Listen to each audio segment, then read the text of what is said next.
Welcome back to Raul Effect. Today, we're uncovering one of the most misunderstood truths about avoidant attachment, why someone can care deeply yet still pull away. Stay with me because by the end of this video, you'll understand the hidden psychology behind their actions, and more importantly, how to protect your own peace without losing yourself. What if the moment an avoidant pulls away is actually the moment you matter the most?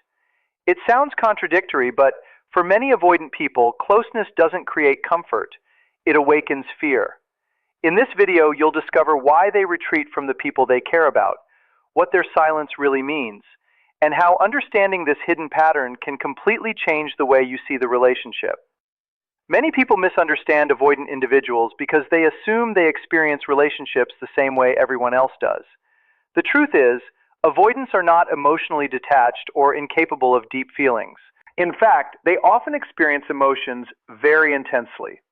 The difference is that past experiences have taught them to connect emotional closeness with discomfort, disappointment, losing control, or giving up their independence. Because of that, they become extremely self-sufficient and carefully guard their emotional space. Unlike someone who quickly opens their heart, an avoidant usually takes a long time to let someone in. Every relationship is quietly evaluated before trust is given. That's why their small actions often carry much more meaning than people realize. If they consistently make time for you, remember the little things you share, or naturally include you in their routine, those gestures are rarely random. They usually mean you've reached a place in their inner world that very few people ever do. One of the biggest surprises is that developing real feelings doesn't usually feel exciting to an avoidant at first. More often, it creates inner tension. As a connection grows, they are forced to face the possibility of depending on another person, and that can feel deeply unsettling. Part of them wants to move closer, while another part immediately wants to pull away. To someone on the outside, this may look like uncertainty or lack of interest.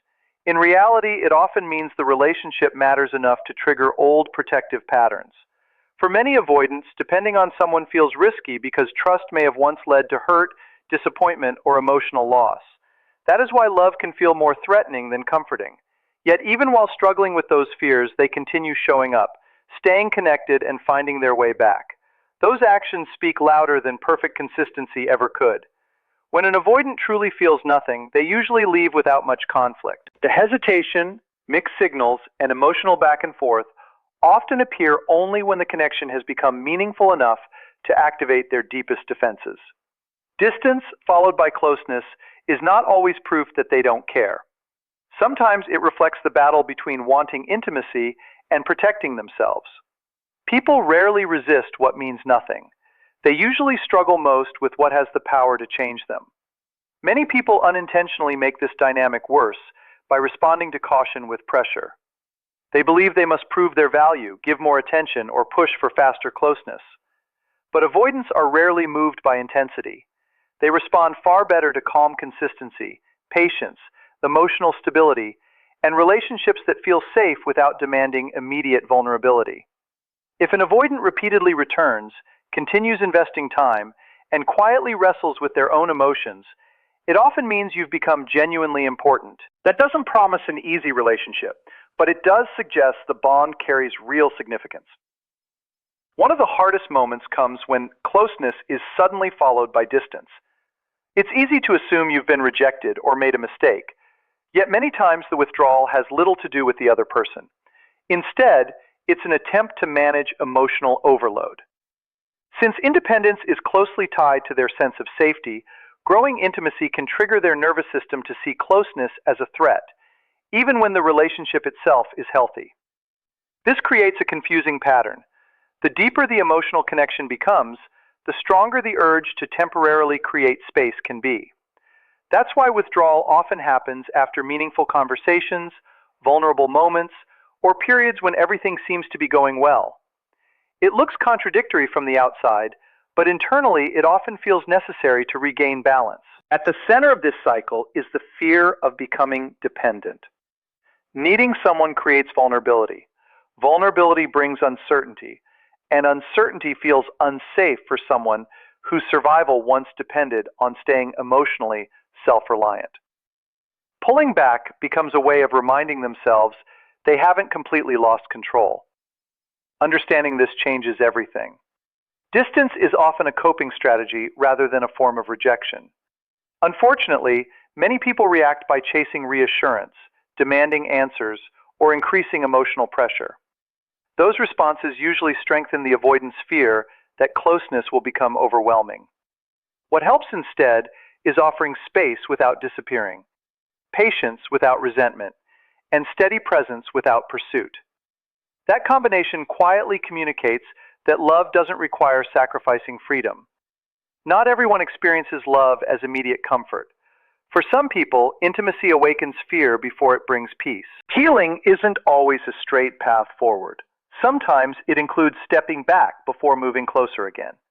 The important difference is whether they disappear completely or continue returning, reconnecting, and investing despite their struggles. Real rejection is usually clear and permanent. Fear-driven withdrawal often comes with hesitation, return, and renewed effort. When someone repeatedly comes back, keeps the conversation alive, and continues choosing the relationship, there is often an internal conflict taking place. One part longs for closeness, while another is still trying to protect old wounds. The healthiest question isn't how to stop an avoidant from creating distance. A far better question is whether you can remain emotionally secure while they work through their fears. The more grounded and confident you become, the less control their defenses have over the relationship. Avoidants are rarely attracted to pressure. They are drawn toward emotional stability, calm confidence, and people who don't lose themselves during uncertainty. Real confidence doesn't panic every time distance appears or immediately search for something to blame. Instead, it stays centered and allows room for complexity. So the next time an avoidant steps back, don't immediately ask, "What did I do wrong?" Instead, ask yourself, what emotions might this connection be bringing up for them? People seldom retreat from things that mean nothing. More often, they step back from experiences that challenge old emotional habits and familiar ways of feeling safe. The real issue isn't whether their distance automatically means rejection. It's whether you can stay connected to your own worth while they learn how to experience closeness in a healthier way. And once you begin understanding this cycle of connection and withdrawal, another truth becomes clear. Avoidants rarely pursue relationships the way most people expect. They usually don't chase. Avoidant people rarely express interest the way most expect. They usually don't overwhelm someone with grand promises or intense emotional displays. Instead, they pay attention. They slow down, observe, and quietly collect information. This is where they're often misunderstood. Their behavior is not usually about playing games or trying to manipulate someone. More often, they're trying to answer one question. Is this relationship emotionally safe for me? Every pause, delayed reply, moment of silence, or step back gives them valuable information. Without saying it out loud, their mind is asking, what happens if I need space? Will this person become anxious? Will they pressure me for answers? Will they lose themselves trying to keep me close? Or will they stay calm and secure, regardless of what I do? For an avoidant, emotional security isn't measured by passion or intensity. It's measured by consistency. Strong emotional reactions can feel overwhelming, while steady, predictable behavior feels reliable. That's why they sometimes create situations where your actions reveal far more than your words ever could. They become quieter. They create a little distance. They introduce uncertainty, then simply watch how you respond. Most of the time, this isn't a calculated strategy. It's an automatic protective response. Their nervous system is trying to decide whether getting closer will feel safe or emotionally dangerous. This is also why avoidants are often drawn to people who remain emotionally balanced during uncertain moments. They appreciate someone who doesn't immediately panic, doesn't flood the relationship with emotional demands, and doesn't need constant reassurance to feel secure. That kind of emotional steadiness quietly says, I can love deeply without losing who I am. For an avoidant, that message carries tremendous weight.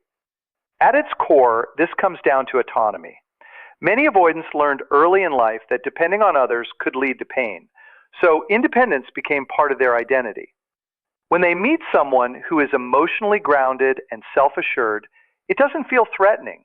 It feels safe because that person respects both connection and individuality.